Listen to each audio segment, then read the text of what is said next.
करना चाहिए कि उस नींद से जो है वो हम लोगों को जाग जाना चाहिए, क्योंकि इन्हीं 7 दिन में जो है वो हम आप लोगों की भी मृत्यु होना निश्चित है।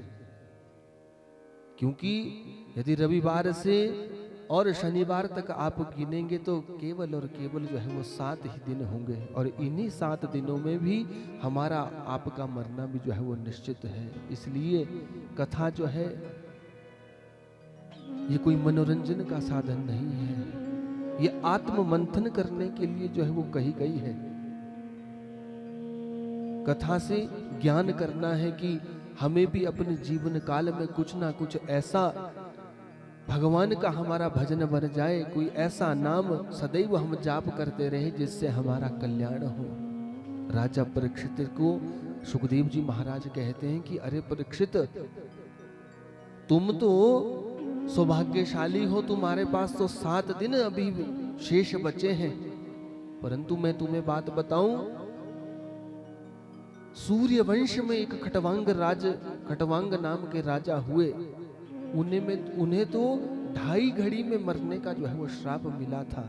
सूर्य वंश के जो राजा हुए हैं वो बहुत प्रतापी हुआ करते थे, और देवताओं को भी जब उनकी आवश्यकता पड़ती थी तो वो देवताओं की मदद करने के लिए भी स्वर्ग में जाया करते थे। एक बार खटवांग नाम के राजा पृथ्वी लोक से देवताओं की रक्षा करने के लिए देवलोक में गए, उनको युद्ध में जिताया, और युद्ध में देवलोक में कितना समय बीत गया वो पता ही नहीं चला। आज खटवांग ऋषि ने बृहस्पति महाराज जी से एक बात पूछी कि महाराज, और तो मुझे कुछ इच्छा नहीं है, परंतु आप मुझे ये बता दें कि मेरी आयु कितनी शेष है। जब बृहस्पति जी महाराज ने देखा कि इस राजा की आयु तो केवल और केवल 2.5 घड़ी बच गई है, तो आज हैरान हो गए। बता दिया कि देखो राजा, तुमने सारी आयु अपनी क्षीण जो है वो देवलोक में आकर के कर दी है, इसलिए अपने मरने का जो है वो कोई ना कोई उपाय ढूंढ ले। तो देवताओं ने आज एक मन से चलने वाला जो है वो चक्र प्रदान किया कि राजा अपने मरने का कोई उपाय ढूंढ ले। एक काम कर, सीधा चला जाए यहाँ से पृथ्वी लोक के ऊपर, और मन की गति से चलने वाला वो विमान लेकर के जो है वो पहुंचा है उस सूर्य वंश के राज्य में, और आज भगवती के पास गया है और मां भगवती से ये प्रार्थना की है कि भगवती, मरने वाले का कल्याण कैसे हो, उसकी सुलभ जो है वो मृत्यु कैसे हो। कथा से आपने ज्ञान करना है, कलयुग में भी मां भगवती की जो है वो अनन्य प्रकार से जो है वो महिमा शास्त्रों में जो है वो गाई गई है। मां भगवती जो है वो अपने भक्तों के ऊपर कलयुग में विशेष जो है वो कृपा किया करती है। कैसे बताया गया है कि कलौ चंडी विनायक, मां भगवती वो आदि शक्ति राज राजेश्वरी महामाया अपने बच्चों के ऊपर जैसे भगवान गणेश जी कृपा किया करते हैं, और जैसी गणेश जी की आराधना करने का फल होता है, वैसी ही यदि हम भगवती की आराधना करेंगे तो ये भगवती जो है वो हमें भव सागर से इस कलयुग में जो है वो पार किया करती है। इस खटवांग ने भी मां भगवती का अर्चन किया और 2.5 घड़ी में जो है मुक्ति को प्राप्त हुआ। ये अन्य पुराणों की जो है वो कथाएं हैं, परंतु यहाँ पर सुखदेव जी महाराज ने केवल निर्देश दिया है सूर्यवंश की उस राजा के बारे में। और राजा परीक्षित, तुम्हारे पास तो अभी 7 दिन जो है वो बचे हैं। 7 दिन में तो मैं तुम्हें दिव्य ज्ञान को बताऊंगा, उस ज्ञान के माध्यम से तुम अपना मोक्ष का मार्ग जो है प्रशस्त कर सकते हो। क्यों?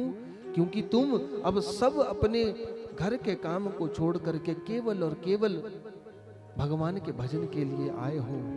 तुम्हारे हृदय में अब वो काम नहीं है, वो क्रोध नहीं है, लोभ नहीं है, मोह नहीं है, आप सब छोड़ करके आए हो। और हम आप सब गृहस्थियों की क्या स्थिति बनी रहती है, जीव की स्थिति के विषय में यदि हम चर्चा करें तो सबसे पहली बात क्या होती है? काम। ये काम जो होता है ना, ये मनुष्य को जो है वो आजीवन छोड़ता नहीं है। बोलो सदगुरुदेव भगवान की। ये काम जो है वो मनुष्य को कभी छोड़ता नहीं है। कैसे? आप एक दृष्टांत से स्पष्ट करें कि जो छोटे छोटे ये गृहस्थ की शोभा बढ़ाने वाले बालक होते हैं, इनके पाँव में जो है वो काम होता है। आपने देखना 1 मिनट में कहीं है और 1 मिनट में कहां पहुंच जाते हैं। इनको 1 मिनट का जो है वो चैन नहीं होता है। और फिर बताया कि महाराज जैसे जैसे आयु बढ़ती है तो ये काम जो है हमारा कटी प्रदेश में आ जाता है, और फिर मनुष्य जब युवावस्था को प्राप्त हो जाएगा तो केवल और केवल वो काम से ही जो है वो पीड़ित रहता है। और शास्त्रकार आज्ञा भी करते हैं कि कामातुराणाम न भयम न लज्जा। कहते जब मनुष्य काम से आतुर होता है तो ना तो उसे ये पता होता है कि हमें क्या करना है, कौन सा काम हमारे धर्म के विरुद्ध है, कौन सा काम हमारे घर के लिए गलत है, उन बातों का जो है वो कभी विचार नहीं करता है। जैसे जैसे युवा अवस्था वो बढ़ती है, फिर वो काम जो है वो फिर कहाँ पहुंच जाता है, फिर वो कटी प्रदेश से भी खत्म हो जाता है और फिर कहाँ पहुंच जाता है, जीभ में पहुंच जाता है। बोलो सच्चिदानंद भगवान की।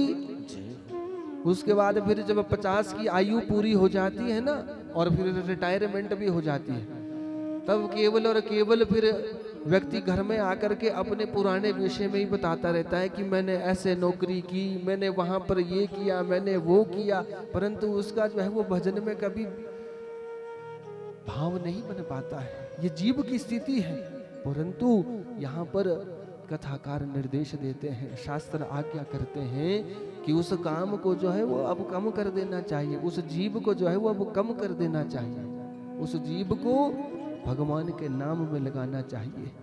ये कथा से ज्ञान करना है कि जीवन में कोई ना कोई एक नाम आप ऐसा ले लें जिससे आप अपने कल्याण के मार्ग को प्रशस्त कर सके। इसीलिए तो ये जो भजन भी बीच में गाए जाते हैं ये शिक्षाप्रद होते हैं कि देखो उठ जाग मुसाफिर, आज तक तो तू सो लिया, परंतु जो कुछ शेष बचा है, जो कुछ शेष बचा है उसमें तो केवल नाम ले ले। राजा परीक्षित को सुखदेव जी महाराज कहते हैं कि देखो राजा परीक्षित, तुम्हारे पास 7 दिन अभी बचे हैं मरने के लिए, और मैं तुम्हें बताऊं, यदि कोई अपनी मृत्यु को सुलभ करना चाहता है तो सबसे पहली बात बताई कि अपने अंतकाल में, देखो अंतकाल हमारा आपका भी जो है वो कब आ जाए, ये किसी और परीक्षित की नहीं कथा है, ये हम आप लोगों की कथा है, ये गृहस्थियों की कथा है। और ये गृहस्थियों के आश्रम में इसलिए ज्यादातर होती है कि गृहस्थियों को कुछ ना कुछ शिक्षा जो है वो कथा से मिले। तो यहाँ पर बताया कि महाराज देखो अंतकाल में जीव को घबराना नहीं चाहिए, भगवान का जो है वो अंतःकरण शुद्ध करके जो है वो परमात्मा का ध्यान करना चाहिए। अंतःकरण 4 चीजों से बनता है, मन, बुद्धि, चित्त और अहंकार से। अंतःकरण चतुष्टय की बात बताई है कि देखो हमारा अंतःकरण पहले से शुद्ध होना चाहिए, और उसमें सबसे पहली बात बताई कि हमारा मन जो है वो निर्मल हो। मैंने कल भी ये बात कही थी कि भगवान को ये जो हम पदार्थ देते हैं इन सब की आवश्यकता नहीं होती है, भगवान तो भाव के भूखे हैं। ये तो हम प्रायश्चित कर्म अपने से करते हैं, जो हमें परमात्मा ने दिया है उसी साधन से जो है वो हम भगवान का अर्चन करते हैं। बोला हम क्या परमात्मा को दे सकते हैं। बताया कि अपने मन को सबसे पहले प्राणी जो है वो निर्मल करे, क्योंकि ये मन ही क्या है, ये मन ही में मन एवं मनुष्याणाम कारणम बंध मोक्षयो, ये मन ही जो है वो कारण सबसे बड़ा है मनुष्य को यदि मोक्ष से भी दूर करता है, तो ये एक केवल और केवल मन है। और बंधन में भी यही मन जो है वो डालता है। यदि बंधन से हमारा क्षय हो जाए, मोह से हमारा क्षय हो जाए, जो हमारी मोह माया जो गृहस्थ के प्रति बनी है, छोटे छोटे बालकों के प्रति बनी है, अपनी गृहस्थी के प्रति बनी है, अपने रिश्तेदारों के प्रति, वो छूट जाए तो उस माया का, उस बंधन का जब क्षय होगा तो मोक्ष का मार्ग जो है वैसे ही प्रशस्त हो जाएगा। तो बताया कि देखो परीक्षित, अंतःकरणों को शुद्ध करने का मनुष्य प्रयास करे तो उसमें सबसे पहले मन की बात कही, और फिर चित्त को शुद्ध करने की बात कही कि देखो मनुष्य को अपने चित्त को भी साफ सुथरा रखना चाहिए, क्योंकि उस चित्त के रूप में जो है परमात्मा विराजमान है। चेतना रूप में, वो आत्मा रूप में। वास्तव में हम बाहर जो है परमात्मा को ढूंढते रहते हैं, परंतु वो तो हमारे अंदर बैठा है, वो तो हमारे अंदर बैठा है, परंतु हम उसका विचार ही नहीं करते। तीसरी बात कही चित्त, और चौथी बात कही कि जो ये हम अहंकार को लेकर के चलते हैं, इस अहंकार को दूर करते हुए मनुष्य को अपने कल्याण का साधन ढूंढना चाहिए, तब ही हमारा जो है वो कल्याण होगा। और ये कब होगा? तो बताया कि देखो, मनुष्य को अपने जीवन काल में धीरे धीरे प्रयास करते रहना चाहिए। उसके लिए क्या करना चाहिए? जितासनो जित श्वासो जित संगो जितेन्द्रियः स्थूले भगवतो रूपे मनः संधारये धियः। सबसे पहली बात कही सुखदेव जी महाराज ने कि मनुष्य को प्रयास करना चाहिए। जितासनो, सबसे पहली बात बताई कि अपने आसन को जीत करके, नवनिवेश होकर के, अपने आसन को जीत करके परमात्मा के चरणों में हाजिरी लगानी चाहिए, उनका ध्यान करना चाहिए। जितासनो जितश्वासो, फिर आसन को जीत करके फिर अपने श्वास को जीतना चाहिए प्राणायाम के माध्यम से। और फिर तीसरी बात बताई कि देखो, जित संगो, अपने संग को जो है वो जीतना चाहिए। मनुष्य को ये प्रयास करना चाहिए कि हमारे जीवन में हम किसी बुरे आदमी की जो है वो संगत ना करें, क्योंकि ना तो आज के समय में आप किसी के ऊपर विश्वास कर सकते हैं और ना किसी के ऊपर आप इतना विश्वास करते हुए आप अपने जीवन को जी लें कि क्या वो अंत समय में भी आपके साथ जाएगा। कौन साथ जाता है? कोई नहीं जाता। धनानि भूमौ पशवश्च गोष्ठे नारी गृह द्वारे सखा शमशाने।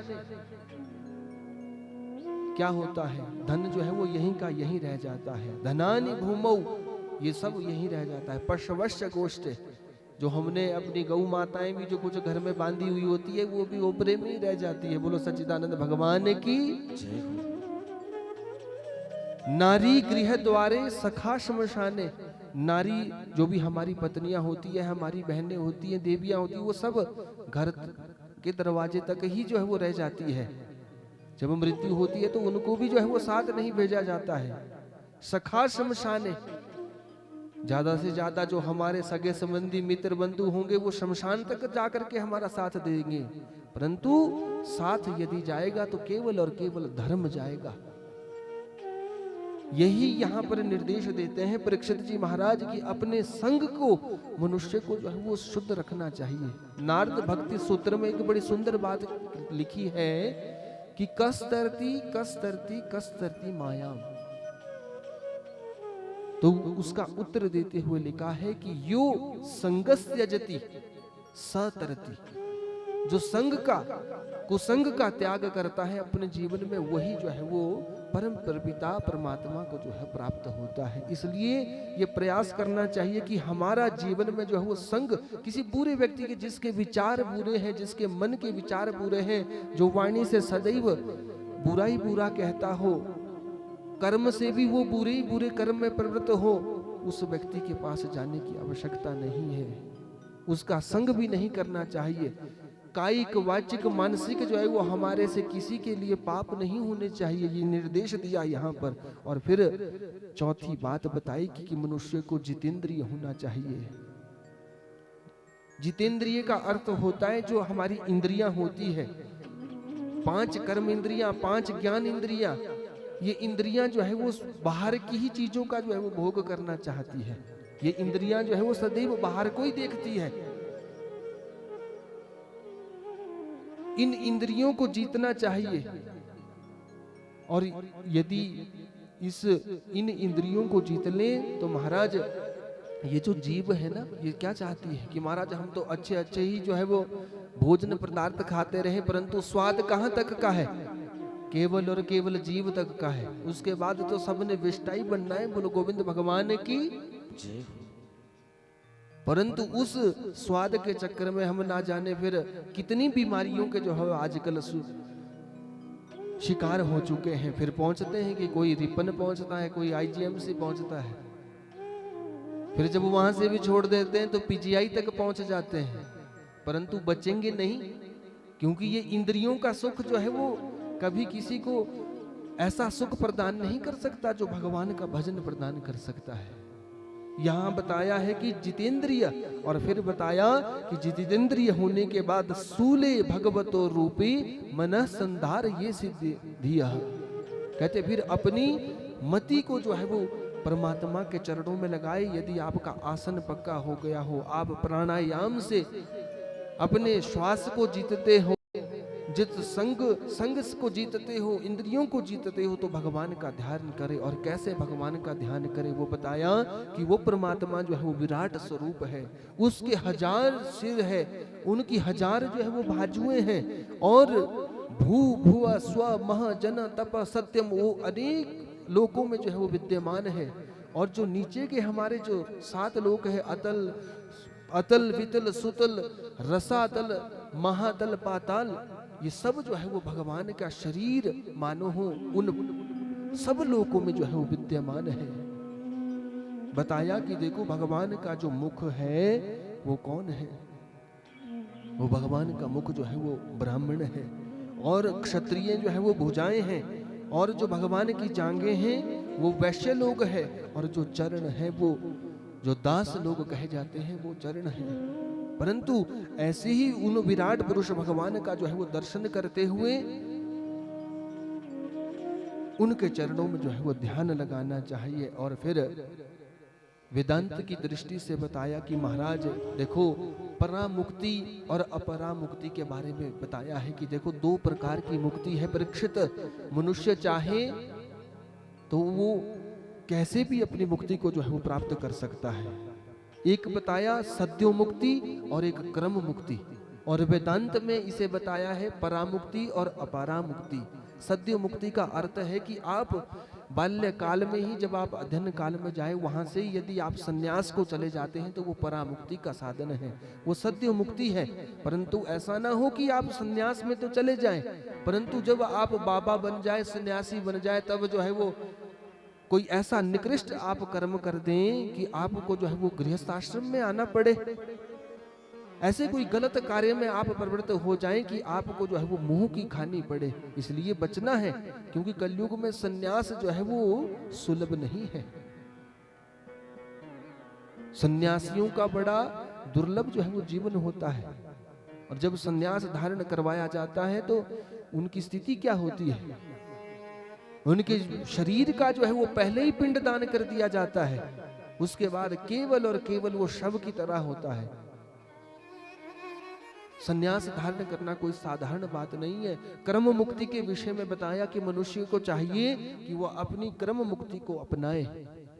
पहले तो शिक्षा का अध्ययन करें, 25 वर्ष तक शिक्षा का जो है वो काल बताया है, और उसके बाद गृहस्थ आश्रम को धारण करने की बात कही है कि 25 के बाद 50 वर्ष तक गृहस्थ का पालन करें, विवाह भी करें, बाल गोपाल को भी उत्पन्न करके अपने गृहस्थ को चलाना चाहिए, उनका हर प्रकार से जो है वो पालन पोषण करते हुए उनके लिए धन भी कमाना चाहिए। ऐसा कहीं नहीं कहा है, किसी शास्त्रों में नहीं कहा है कि देखो हमें सीधे जो है वो बाबा ही बन जाना चाहिए, या गृहस्थ यदि गृहस्थ में कोई है तो गृहस्थ को छोड़ करके जो है वो सीधे बाबा ही बन जाना चाहिए, ऐसा कहीं नहीं लिखा है। बताया है कि अपने गृहस्थ को अच्छे से चला करके 50 की जैसे ही आयु हो जाए तो 50 के बाद 75 तक वानप्रस्थ की आयु बताई है। मनुष्य प्रयास करे कि उस 50 वर्ष की आयु के बाद फिर सब कुछ छोड़ देना चाहिए। किसको छोड़ देना चाहिए? घर वालों के पास छोड़ देना चाहिए।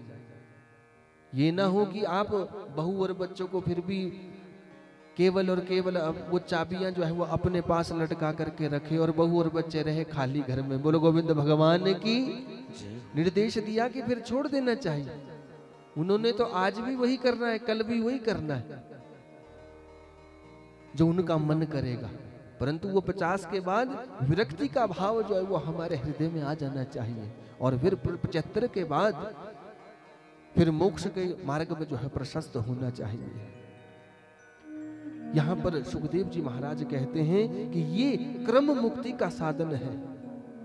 इसको अपनाते हुए मनुष्य को भगवान का भजन करते हुए अपने मार्ग को प्रशस्त करना चाहिए। और फिर बताया कि देखो, यदि गृहस्थी मनुष्य यदि कई कामना करता है, क्योंकि मनुष्य जो गृहस्थी होते हैं उनकी कई कामनाएं भी जो है वो जुड़ी हुई होती है। यदि मनुष्य को अपनी कामनाओं की भी पूर्ति करनी हो तो किस देवता का अर्चन पूजन अर्चन करना चाहिए। तो बताया कि यदि छोटे जो विद्या धन करने वाले बालक बालिकाएं होते हैं उन्हें भगवान शंकर की जो है उपासना करनी चाहिए। विद्या कामस्तु गिरीशम, कहते भगवान शंकर की जो है उपासना करनी चाहिए। भगवान शंकर को नित्य प्रति जल चढ़ाना चाहिए, दूध से युक्त जल चढ़ाना चाहिए। और भगवान शंकर जो है वो शीघ्र प्रसन्न होने वाले देवता है। और बताया कि यदि किसी के गृहस्थ में कोई खटपट चल रही हो तो उन्हें माँ गौरा मैया की जो है उपासना करनी चाहिए। यदि हमें अपने लिए कोई अनेक प्रकार की लक्ष्मी की जो है वो प्राप्ति चाहिए तो हमें माँ भगवती महालक्ष्मी मैया की जो है उपासना करनी चाहिए। ऐसे ही जिस भी कामना को आप करना चाहते हो उसके लिए देवताओं के विषय में बताया है कि हमें कौन कौन से देवताओं की जो है आराधना करनी चाहिए। और अंत में जो है वो एक बात कह दी कि यदि हम आप लोगों के हृदय में कोई कामना हो या कोई कामना ना हो तो हमें किस भगवान का जो है वो पूजन करना चाहिए। अकामः सर्व कामो वा मोक्ष काम उदार देहि तीव्रेण भक्ति योगेन यजेतः पुरुषं परमः।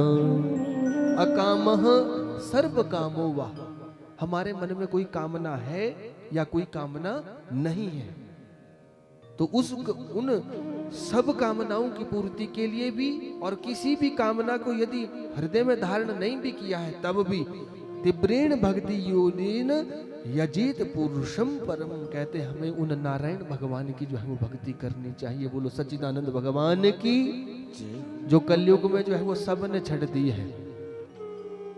पहले घरों में सत्यनारायण की जो है वो कथा करवाया करते थे, अब श्रावण और माघ मास में भी कोई एक आधी कथा जो है वो बिरली करवाया करता है। बोलो गोविंद भगवान की। पहले के समय में बुजुर्ग ये विचार करते थे कि जितनी कुछ सामर्थ्य हमारे पास है तो यदि हो ना हो तो 1 महीने में 2 महीने में 3 महीने में जो है नारायण भगवान का पूजन घर में किया करते थे। उससे बच्चों को भी संस्कार पढ़ते थे कि कैसे जो है वो भगवान का पूजन होता है। आरती सीखते थे बच्चे शौक शौक की, परंतु अब सब लोगों ने छोड़ दिया है क्योंकि आज के समय में तो लोगों के पास समय नहीं है, समय की इतनी कमी बन चुकी है। तो नारायण भगवान का पूजन करना चाहिए। ये परीक्षित जी महाराज को ये उपदेश देते हैं सुखदेव जी महाराज। कोई भी कामना हो और यदि कोई भी कामना ना हो। और फिर सुखदेव जी ने यहाँ पर बड़ी गहरी बात कह दी कि देखो महाराज, यदि इतना ज्ञान देने के बाद भी यदि कोई गृहस्थी भगवान का पूजन नहीं करता है और केवल वो क्या सोचता है, लड़ाई झगड़े में ही बना रहता है, अहंकार ही उसके हृदय में सदैव बना रहता है, तो कहते हैं कि उस मनुष्य की जो है वो स्थिति क्या है। तो भागवत में जो है वो सुखदेव जी महाराज स्वयं हम आप लोगों की वो स्थिति बताते हैं कि वो मनुष्य तो उन पशुओं के समान है। तो बता दिया कि स्वविडवरा होष्ट खरीद संस्तुतः पुरुषः पशु, कहते वो मनुष्य जो है वो उन पशुओं की भांति है। सबसे पहले बात बताई स्व कहते हैं कुत्ते को। कहते हम गृहस्थियों की जो है वो स्थिति क्या है, जो मनुष्य सदैव लड़ते रहते हैं ना एक दूसरे में, परिवार के साथ, गांव वालों के साथ, तो कहते कुत्ते उनको देख करके जो है वो बड़े प्रसन्न होते हैं कि ये तो हमारी प्रजाति का लग रहा है। जैसे ही एक दूसरे को देखता है तो लड़ता ही रहता है। बोलो गोविंद भगवान की। देखिए ना अपने कुत्तों की स्थिति, मैं कोई अपने से कोई बात नहीं कह रहा हूं, मैं कथा से निवेदन करूं, ये भागवत में कथा आई है दूसरे स्कंद में। सुखदेव जी महाराज कहते हैं कि वो कुत्ते जो है वो उन गृहस्थियों को देख करके प्रसन्न होते हैं, जिनकी भजन में जो है वो रुचि नहीं होती है, वो सदैव लड़ाई झगड़े में रहते हैं। दूसरी बात कह दी, विड कहते हैं सूअर को। सूअर को आपने देखा होगा, हमारे यहाँ तो जंगली सूअर होते हैं, परंतु आप उत्तर प्रदेश के क्षेत्र में चले जाओ तो वहां पर कीचड़ के बीच जो है वो सूअर रहते हैं, और वो क्या करते रहते हैं, उन गंदगियों का जो है वो भक्षण करते रहते हैं। यहाँ पर सुखदेव जी महाराज ने निर्देश दिया कि दूसरी स्थिति मनुष्यों की जो है वो उन सूअरों की तरह है। क्या क्या करता है, प्रातः काल तो सुबह उठ करके जो है वो नहाना धोना, अनेक प्रकार के श्रृंगार करना, सुंदर सुंदर वस्त्र जो है वो पहनना, परंतु फिर क्या करना, मन में जो है वो वैसा ही मैल पड़ा है और अंदर जो है वो कीचड़ी कीचड़ भरा है। और फिर घर से जाकर के जो है ऐसे अनेक गलत कार्यों को करना, यानी कीचड़ में पड़ जाना, ये गृहस्थियों की स्थिति बताई है। और वो स्थिति बताई है कि वो सूअर की तरह जो है वो गृहस्थियों की स्थिति है। और तीसरे नंबर पे कह दिया स्वविडबरा होष्ट्र, कहते हैं ऊंट को। जो ऊंट होते हैं राजस्थान क्षेत्र में, आपने ऊंट को देखा होगा। ऊंट कैसा रहता है, सदैव जो है वो अपनी गर्दन खड़ी करके रहता है, वो कभी झुकता नहीं है, झुकना भी चाहे तब भी नहीं झुक पाता है। कहते ऊंट जैसी स्थिति गृहस्थियों की कब बताई है कि जब वो अपने अहंकार में इतना चूर रहता है कि 2-4 करोड़ रुपया उसके पास क्या हो जाए, तब तो वो किसी के पास झुकना जो है वो ठीक ही नहीं समझता है। 2-4 शास्त्र विद्याओं का ज्ञान क्या हो जाए तो वो किसी के पास झुकना ही जो है वो ठीक नहीं समझता है। 2-4 बेटे क्या हो जाए किसी के, वो अपने को इतना अहंकारी समझ लेता है कि मैं तो अब इस क्षेत्र का ही अधिपति जो है वो बन गया हूं।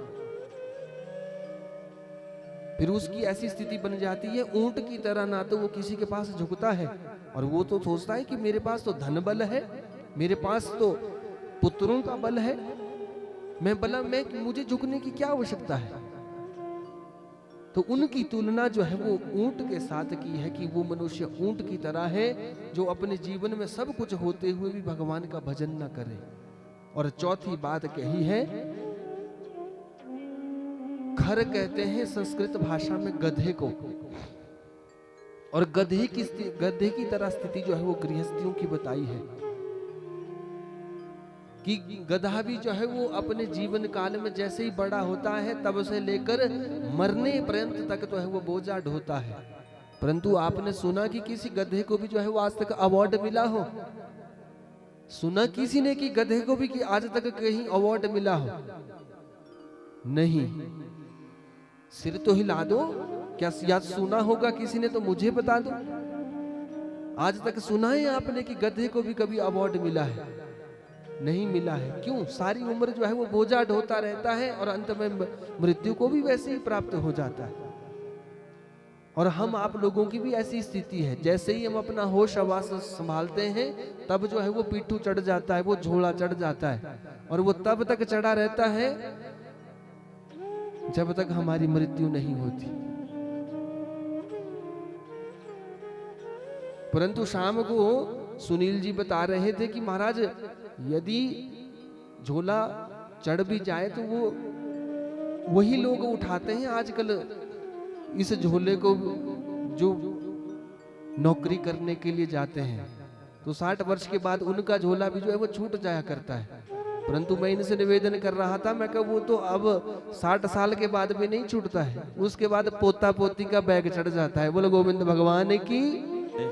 ऐसी स्थिति गृहस्थियों की है, वो झोला कभी नहीं छूटता। तो ये गधे के साथ जो है वो हमारी तुलना की है, जीवों की तुलना की है उन सुखदेव जी महाराज ने। यदि वो ना समझे गृहस्थी और वो सारी उम्र जो है वो उस गधे की तरह लगा रहे, तो भला वो भजन कब करेगा। बड़ी सुंदर बात यहाँ पर सुखदेव जी महाराज ने कथा से निर्देश दी है कि गृहस्थियों को चाहिए किसी ना किसी बहाने से जो है वो भगवान का अर्चन करें, पूजन करें, उसके बाद फिर बताया कि देखो महाराज, ये तो मैंने तुम्हें भजन के करने की स्थिति बताई, और दूसरी बात बताई कि देखो जो भजन नहीं करते हैं उनकी क्या स्थिति होती है। अब सुखदेव जी महाराज बड़ी सुंदर बात कहते हैं कि सुनो राजन, मैं तुम्हें एक बात बताता हूं। ये परमात्मा जो है वो सृष्टि को करते हैं और अपने से ही इस सारी सृष्टि को जो है वो बनाते हैं। और अब ये सृष्टि जो बनाते हैं ये किस लिए बनाते हैं? परमात्मा परमात्मा इस सृष्टि को, इस जगत को बनाते हैं तो खेलने के लिए बनाते हैं। जैसे छोटे छोटे बच्चे आपने देखे होंगे, जब छुट्टियों के दिनों में घर से बाहर खेलने लग जाते हैं तो क्या करते हैं? वो छोटे छोटे पत्थर के जो है वो घर बना लेते हैं, और जब घर बना लेते हैं तो शाम के समय में जैसे ही खेल पूरा हो जाता है तो उन घरों को जो है वो तोड़ मरोड़ करके घर के लिए जो है वो निकल जाते हैं। बस वैसा ही काम जो है वो परमात्मा का है। परमात्मा भी अपने अंश से जो है वो जीव को प्रकट करता है, इस समग्र सृष्टि को, इस जगत को जो है वो प्रकट करते हैं। और जब उन्हें लगता है कि अब इस सृष्टि का जो है वो मुझे लय करना है, इसे खत्म करना है, तो वो प्रलय कर देते हैं। और प्रलय में जो है वो सारी सृष्टि भगवान के गर्भ में जो है वो समाहित हो जाती है। सबसे पहले यहाँ पर संसार के विषय जो है वो ज्ञान दिया है। आपने विचार करना, मरण धर्मा राजा परीक्षित जो है वो कथा को श्रवण कर रहे हैं, परंतु यहाँ पर संसार की कथा क्यों सुनाई है? सबसे पहले उस राजा परीक्षित को क्यों? क्योंकि हम सब जीव आत्माओं के हृदय में सबसे पहले क्या जुड़ा होता है? संसार जुड़ा होता है। संसार का भाव हमारे मन में विशेष रूप से बना रहता है। इसलिए सबसे पहले सृष्टि के क्रम को बताया है कि देखो वो परमात्मा जो है वो इस सृष्टि को करते हैं, और उसी को ही वेदांत में, शास्त्रों में जो है वो ईश्वर का नाम दिया गया है। भगवान ने संसार कैसे बनाया, सृष्टि के विषय में बताया कि देखो परमात्मा सबसे पहले जो है वो अपने से अपनी मूल प्रकृति के रूप में जो है वो माया को उत्पन्न करते हैं। माया को उत्पन्न करते हैं। वेदांत में जो है वो उसे माया कहा गया है, और सांख्य शास्त्र में उसे प्रकृति कहा गया है। ये थोड़ा सा समझने का विषय है कि परमात्मा जब सृष्टि करना चाहते हैं तो वो सबसे पहले जो है वो अपनी माया को उत्पन्न करते हैं। सांख्य शास्त्र में उसे प्रकृति कहा गया है, और वेदांत में जो है उसे माया कहा गया है। और माया जो है वो 3 प्रकार की हो जाती है। कौन कौन सी? सत, रज और तम। ये 3 रूप की जो है वो माया जो है वो 3 रूपों में परिणत हो जाती है। 3 रूपों में जब ये परिणत हुई तो ये जो परमात्मा थे और ये माया जो थी, इन्होंने देखा कि ये तो 3 रूपों में ये माया प्रवृत्त हो गई है। इसलिए परमात्मा और उस माया का जो है वो क्षोभ हो जाता है, और उस क्षोभ से वो छिन्न भिन्न हो जाती है, और अपने से वो सबसे पहले एक बुद्धि नामक तत्व को जो है प्रकट करते हैं, बुद्धि को उत्पन्न करते हैं। आपने विचार करना, माया और परमात्मा, और तीसरे नंबर पे क्या है? बुद्धि है। देखो आपको ये समझ आ रही है ना बात? तो मेरे साथ जो है वो आपने कहते रहना। तीसरे नंबर पे माया से जो है वो किसकी उत्पत्ति हुई? बुद्धि की उत्पत्ति हुई। परमात्मा को प्राप्त करने के बीच में देखो माया सिर्फ एक माया जो है वो भगवान और इस आत्मा के बीच में जो है वो छोटी सी एक पौड़ी है। यदि उस माया से मनुष्य पार हो जाए तो सीधे जो है वो परमात्मा को पार कर सकता है, परंतु हम आप जो है वो उस माया में ही जो है वो आजीवन फंसे रहते हैं, क्योंकि परमात्मा ने उसे हम आप लोगों के लिए प्रदान कर दिया। परंतु अब हम आप यदि बुद्धि रखते हैं तो हम ये विचार करें कि हमें उस माया में ही रहना है या उस मायापति के पास जाना है। ये तो हमारी बुद्धि जो है वो विचार कर सकती है। बुद्धि से जो है वो आगे अहंकार का प्रादुर्भाव होता है। जब अहंकार प्रकट होता है तो ये अहंकार भी जो है वो 3 रूप में परिणत हो जाता है। सात्विक, राजसिक और तामसिक रूप में। और सात्विक अहंकार से जो है वो मन निकलता है, क्योंकि हमारी बुद्धि से जो अहंकार उत्पन्न होता है, क्योंकि अहंकार भी कई प्रकार का होता है, परंतु यहाँ पर सात्विक अहंकार जो बताया है उससे उत्पन्न हुआ मन। और जो राजसिक अहंकार था उससे 5 ज्ञानेंद्रियां और 5 कर्म इंद्रियां जो है उत्पन्न हुई है। और फिर जो तामसिक अहंकार है उससे 5 तन्मात्राएं जो है वो प्रकट हुई है, जिन्हें रूप, रस, गंध, शब्द और स्पर्श कहा जाता है। इन 5 तन्मात्राओं से जो है वो जो गंध रूपी तन्मात्रा थी, इससे पृथ्वी का जो है प्रादुर्भाव हुआ है। आपने देखना पृथ्वी में एक अलग सी सुगंध जो है वो विद्यमान होती है जब बारिश होती है। और जब हल चलाया करते थे पूर्व समय में, अब तो ट्रैक्टर का जमाना आ गया, परंतु जब हल चलाया करते थे तो मिट्टी से जो है वो खुशबू आती थी। वो तत्र ये पृथ्वी क्या है? तत्र गंधवती पृथ्वी। ये उन 5 तन्मात्राओं से, गंध से जो है वो उत्पन्न हुई जो है वो पृथ्वी है। और रूप से जो है वो अग्नि का प्रादुर्भाव होता है। रूप से अग्नि का प्राकट्य होता है। और तीसरा जो तन्मात्रा है रस, रस से जो है वो जल निकलता है। और स्पर्श से वायु निकलती है। और चौथी जो तन्मात्रा है शब्द, शब्द से जो है वो आकाश का निर्माण होता है। ये इन 5 तन्मात्राओं से जो है वो पृथ्वी, अग्नि, वायु, जल, आकाश जो है वो 5 तत्व निकलते हैं। और अब ये मिलकर के जो है वो कितने हो गए? ये 24 तत्व हो गए। कौन कौन से? 5 महाभूत, 5 तन्मात्राएं, 5 कर्मेंद्रियां, 5 ज्ञान इंद्रिया और 1 मन और अहंकार, बुद्धि और माया। ये 24 तत्वों की जो है वो सृष्टि कही गई है। ये 24 तत्वों का जो है वो ब्रह्मांड कहा गया है। जब ये ब्रह्मांड का निर्माण हो जाता है तो ब्रह्मांड को जो है वो परमात्मा ने क्या किया? अपने पास रखा, उसे जड़ के रूप में रखा, उसे निष्क्रिय नहीं होने दिया। और अब ये जड़ अचेत रूप में बना रहा। तब परमात्मा की इच्छा होती है कि मैं क्यों ना इस ब्रह्मांड का जो है विस्तार करूं। तब परमात्मा क्या करते हैं? ब्रह्मांड में, उस ब्रह्मांड में जो है परमात्मा प्रवेश होते हैं। और जब ब्रह्मांड में प्रवेश होते हैं तो क्या होता है? सभी तत्व जो है वो अलग अलग हो जाते हैं। अलग अलग होने के बाद सभी तत्वों में जो है वो चेतना आ जाती है।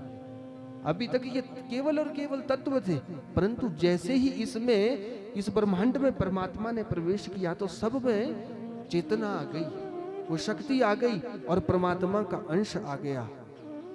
और कण कण में जो है वो तब से परमात्मा का जो है वास हो गया। फिर जल तत्व में सबसे पहले भगवान नर नारायण जो है वो प्रकट हुए हैं। नर कहते हैं, वैसे नारह आप हुई थी, नर कहते हैं, नर जल को भी कहते हैं, नार जल को भी कहते हैं।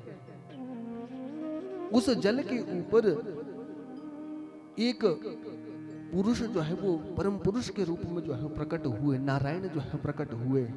और शेष शैया पर वो विराज रहे थे। उस शेष शैया के ऊपर सोए हुए थे, इसलिए उन्हें नारायण कहा गया। जो उस जल पे ऐन करते हैं, नारायण उनको जो है वो नाम दिया गया। नारायण ने ये सोचा कि मुझे अब सृष्टि करनी है, तो अपने नाभि कमल से एक पुरुष को प्रकट किया है। पुरुष को जब प्रकट किया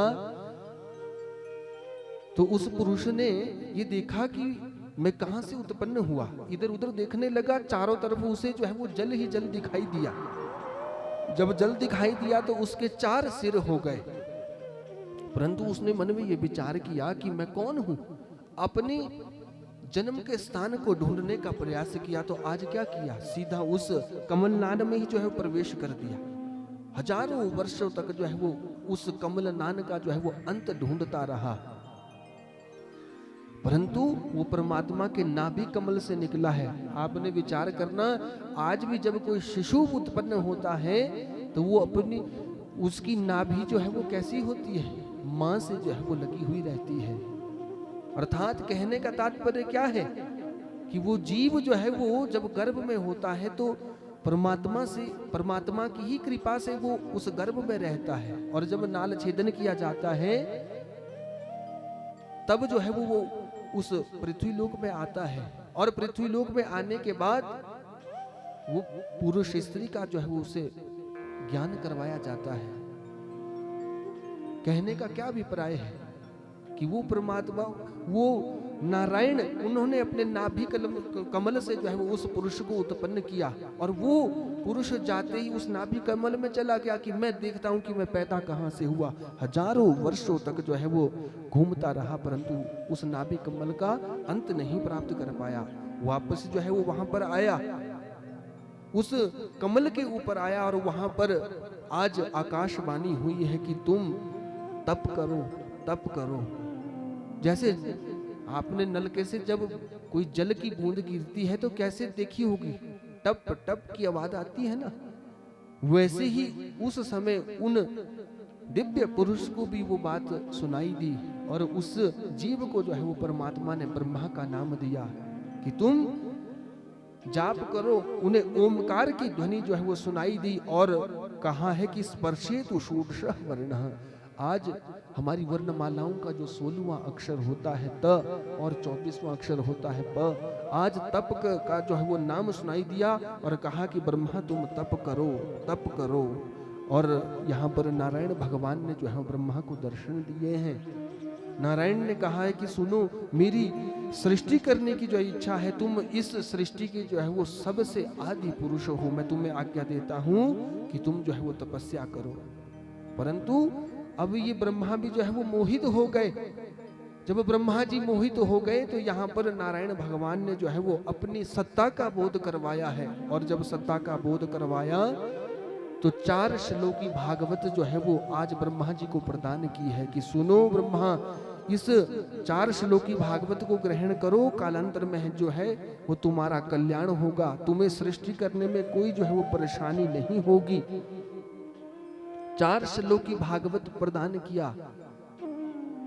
इस 4 श्लोकी भागवत की इतनी महिमा है कि यदि कोई इसका पाठ करता है तो उसे भागवत को श्रवण करने का जो है वो, भागवत को करने का जो है वो फल मिल जाया करता है। अहमेवा समेवाग्रे नान्यद यद सद सत परम पश्चादहम यदेतच्च यो वशिष्येत सोऽस्म्यहम् ऋते अर्थं यत् प्रतीयेत न प्रतीयेत चात्मनि तद्विद्याद्यात्मनो माया यथा भासो यथा तमः यथा महन्ति भूतानि भूतेषु चावचेष्णु प्रविष्ठान्य प्रविष्ठानि तेष तथा तेषु न तेष्वहम् एतावदेवं जिज्ञास्यं तत्त्वजिज्ञासुतात्मनः अन्यः व्यतिरेकाभ्याम् यत् स्यात् सर्वत्र सर्वदा। अहमेवा समेवाग्रे, यहाँ पर पहले श्लोक में ये 4 श्लोकी भागवत है। सबसे पहले श्लोक में जो है वो परमात्मा ने अपने तत्व के, अब्रह्म तत्व के विषय में बताया है कि इस चराचर जगत में ब्रह्मा मुझसे पहले और कोई नहीं था। अहमेवा समेवाग्रे, कहते पहले भी मैं ही था और नान्यद, मेरे बाद भी जो है वो कोई नहीं रहेगा। केवल और केवल नान्यद यद सत सत परम, केवल मैं ही सत रूप में जो है विराजमान रहूंगा। पश्चात हम यदि तच्च, केवल और पश्चात में केवल और केवल मैं ही बच जाता हूँ। ब्रह्म तत्व के विषय में बताया है पहले श्लोक में, और दूसरे श्लोक में उस ब्रह्मा के मोह को दूर करने के लिए माया के विषय में बताया है कि सुनो ब्रह्मा, मैं अपने से ही माया को जो है वो उत्पन्न करता हूं। ऋते अर्थम यत् प्रतीयेत, जो देखने में जो है वो सच्ची लगती है, परंतु वास्तव में सच्ची होती नहीं है। देखने में तो माया सच्ची लगती है, परंतु होती नहीं है। मैं और मोर तोरते माया। और गीता में तो भगवान लिखते हैं, देवी हेषा गुणमयी मम माया दुरत्यया। कहते वो मेरी माया ऐसी दुरत है जो देखती तो नहीं है, परंतु विद्यमान जो है वो सबके लिए रहती है। कैसे? अब एक उदाहरण से आप स्पष्ट करेंगे। दो पति पत्नी थे और एक बार क्या हुआ, उनकी जो है वो लड़ाई हो गई। वो तो आजकल सबकी होती रहती है, बोलो गोविंद भगवान की जय हो। दो पति पत्नी थे और क्या हुआ, उनकी लड़ाई हो गई और पत्नी जो है वो मायके चली गई। जब वो मायके चली गई तो क्या हुआ, एक अधेड़ उम्र की स्त्री जो 50 से 60 वर्ष की थी, उसने देखा कि देखो आज इस व्यक्ति की जो है वो पत्नी जो है वो घर से चली गई है, क्यों ना मैं उसकी मौसी बन करके इसके घर में प्रवेश कर जाऊं। आपने इस दृष्टांत को जो है वो बड़े अच्छे से श्रवण करना। क्यों? क्योंकि इसमें माया के विषय में बताया गया है कि माया है कैसी, जो है तो जरूर परंतु दिखती नहीं है। आज क्या हुआ, वो स्त्री घर पर आई और उसने कह दिया कि देखो बेटा, मैं तुम्हारी पत्नी की जो है वो मौसी हूं। अच्छा ये बताओ कि तुम्हारी पत्नी कहाँ है? अब वो पति बेचारा ना तो ये बोल सके कि मेरी पत्नी जो है वो रूठ के घर को चली गई। बोल गोविंद भगवान की। कहा कि महाराज मौसी आप यहीं रुको, वो मायके गई है, कुछ दिन में वापस आ जाएगी। तो आज वो माया रूपी देवी जो है वो उस पुरुष के साथ रह रही है। जो कुछ करने का काम होता है वो भी कर देती है। और अब क्या हुआ, बहुत समय बीता। एक दिन उस पुरुष ने सोचा कि देखो मेरी पत्नी जो है वो वापस नहीं आ रही है, मेरी पत्नी वापस नहीं आ रही है, ना जाने क्या कारण है। आज खुद ही मायके में